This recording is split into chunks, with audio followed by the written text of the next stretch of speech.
Idag ska jag prata om min flytring, min Savage Gear Highrider 170 V2. Dela med mig lite vad jag upplever är bra, vad som är mindre bra.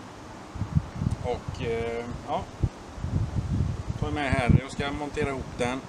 Kommer också visa lite klipp från andra tillfällen, klippa in här i denna filmen. Sen finns det undertexter, svenska, engelska, ifall blåsten brusar.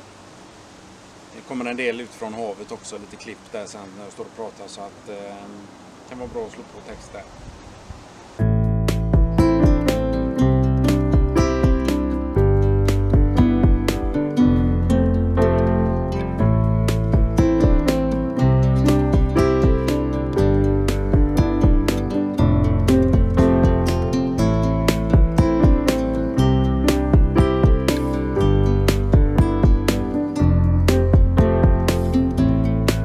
Jag har tittat runt lite på flytringar och vad som, vilken typ jag vill ha.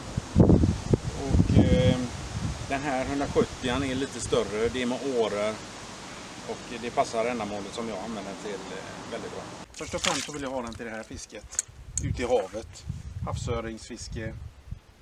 Jag beställde den genom Fiskejournalens hemsida, en svensk sida, så att det kändes väl ganska tryggt tyckte jag att beställa den. Ändå rätt dyra grejer man köper. Så att, men ska jag se på filmen när jag fick den här. Ganska illa tilltygad. Ett hål här. Vi kommer till det lite så småningom. Och märkte när jag pumpar upp att den här delen läcker. Det är ett snitt här. Som jag får börja med att laga. Här har vi en skada. Den stack ur det hålet på kartongen. Det ser man tydligt här nere också. Den var invirad i. Så det har legat och skavt där för att sätta en lapp där också. Just ifall att. Men det här var lite märkligt. Det är som ett kniv. Och det är inte jag som har skurit. Så vi får börja med att laga. Det var jävligt kul. Ja, jag går och lurar på det här med varför den var sönderskuren. Verkar som den har varit omtejpad eller ompackad får man väl säga. Det är ju lite olika lager tejp här. Den har säkert varit öppnad en gång.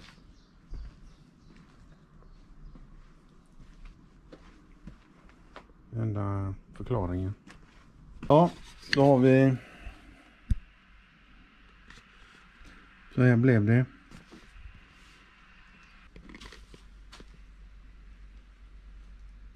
Den skadan borta också, lika gott. Men här var ju det största problemet, så att vi hoppas att det här är tätt nu. För det åkte faktiskt luften ur.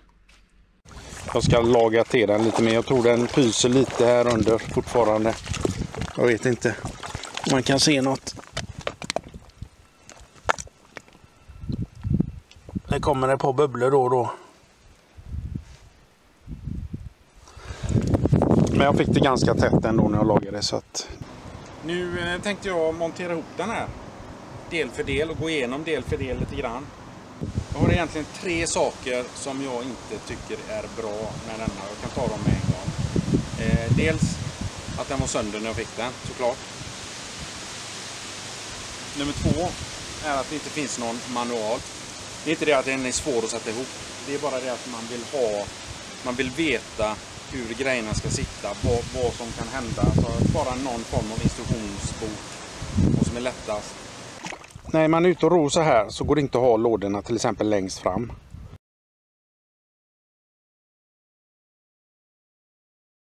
För det handtaget slår i.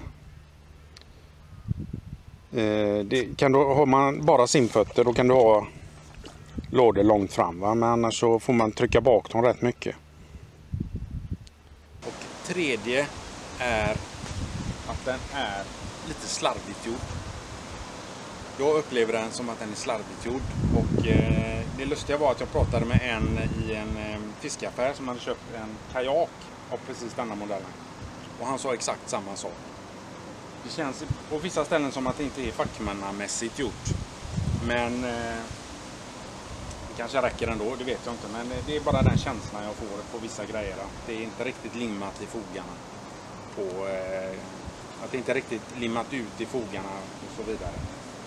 Han hade lite bubblor och grejer i sina ihoplimningar där på sin kajak.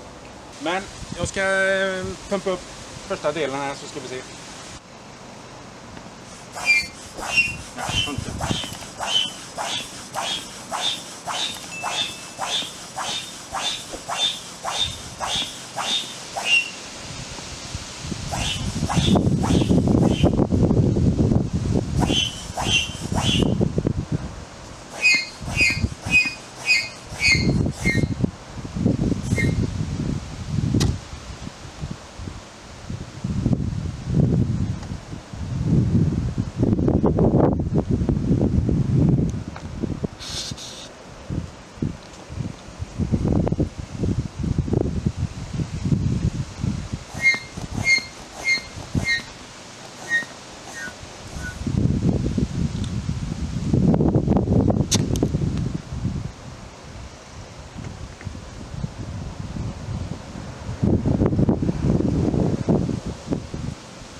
Så, då var den uppumpad. Väldigt bra här. Kunna dra den. Det finns slitskydd under. Här har vi bärremmar. Man kan lägga den som en ryggsäck. Och bära den på axlarna. Här var ju den lagningen som gjorde den skadan som var i transporten då. Här var den andra. Jag har fått laga med en cykellagningslapp här lite grann. För det medföljer bara 2 stycken här. Och det står inte hur man ska göra när man lagar det. Så, som tur var så hade jag sett på nätet någon som satte motor på sin. Hur de gjorde, att de slipade lite, ruggade upp det med lite sandpapper och så vidare. De hade tvättat med någon kemikalie där, det hade inte jag hemma. Så att jag körde rugga med sandpapper, mycket lim, klistra på. Även så här, men det är den skarven som går här precis. Där ser vi att det puttrar lite fortfarande. Ligger lite fukt kvar där. Så det är inte helt tätt.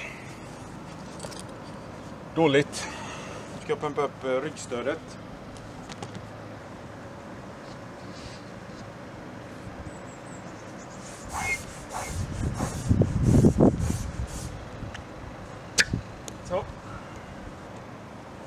Så, kobberband.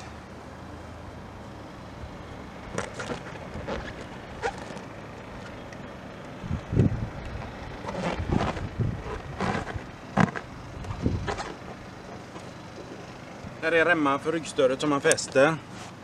Jag har spänt det max vad som går.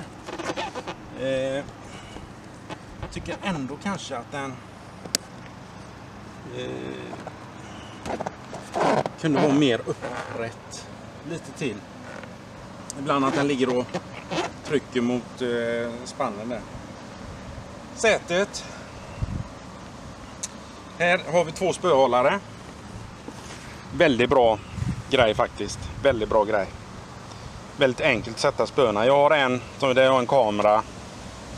Så använder jag spöet igen.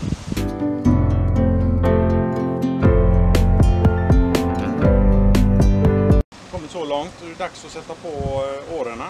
2 stycken åror. Bra kvalitet tycker jag. Inte riktigt säker på vad som är. Det ska vara så eller så. När jag ror. Lite svårt att se om det har någon betydelse. Jag har i alla fall valt att ha den piggen framåt. Om det är rätt eller fel som sagt. Här årorna på rätt bra muttrar här som man skruvar av. Jag har dratt på lite fett för den börjar gnälla när jag rodde. Bara denna sidan. Så jag la lite fett och så blir det bra med en gång. I hålet så. Och med den.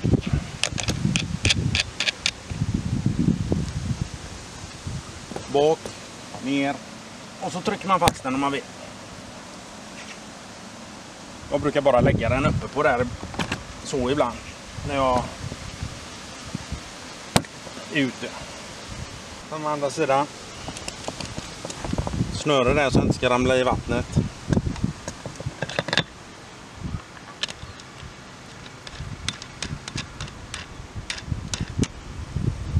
Så.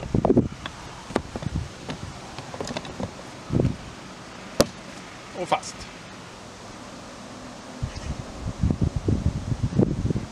Som sagt, årer. Det ingår ju denna 170-modellen, ingår inte i 150-modellen. Men eftersom jag fiskar mycket i havet så vill jag ha den med årer. För det är väldigt strömt. I och med att jag mest fiskar i havet så köpte jag vanliga sådana här simfötter som man spänner på. Det ingår ju inte i detta paketet. Utan har man en utan årer så kanske man har längre. Lite mer bättre. Jag använder de här mer för att styra när jag ligger still. Jag har ett ankare till också. Som jag har köpt till så jag kan ankra, ligga still. Man driver väldigt fort med de här gummibåtarna. Kommer en liten vindpuss så snurrar man iväg. Ja, jag avbryter det. Vi har en temperaturvarning på kameran. Jaha. Ja.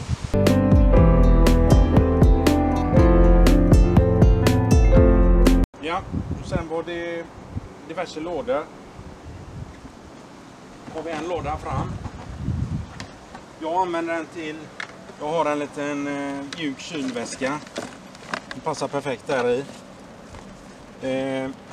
En termos jämte, så brukar jag ha kamerastativet där. Och det här är också en grej som jag fick lära mig den hårda vägen. Det var att när jag inte tog med den så hade jag med en ryggsäck med kamera och diverse grejer i och ställde en ryggsäck där istället. Det kommer vatten upp här. Här blir det blött. Så att nu klarar ju sig mina grejer där, men också sådana grejer som man får lära sig och inte ha någon information om. Kanske vore en självklarhet att det kommer upp vatten här. Jag vet inte. Jag fattar inte det i alla fall. Få plats med ankaret jämte. Hoven jämte där. Sen är det dags för de andra lådorna. Här har jag oftast lite blandat, väldigt mycket blandat. Verktyg, lite sådana grejer. Här i den lilla lådan. Den är tom nu, men där har jag batterier. Display till ekolodet. Powerbanks. Techgrejer kan man säga. Där har jag beten i den. Jag brukar byta ut om jag är en insjö så har jag insjö och i havet så har jag havet. Fluga, då är det bara flugor och så vidare. Så att jag anpassar lite efter behov där. Sist, inte minst, så har vi arbetsbänken. Den här är ju en bra grej också. Den här stången som är här. Man har ett litet, vad ska vi säga, arbetsbord. Jättebra. Här har jag gjort en egen variant på ekolods hållare.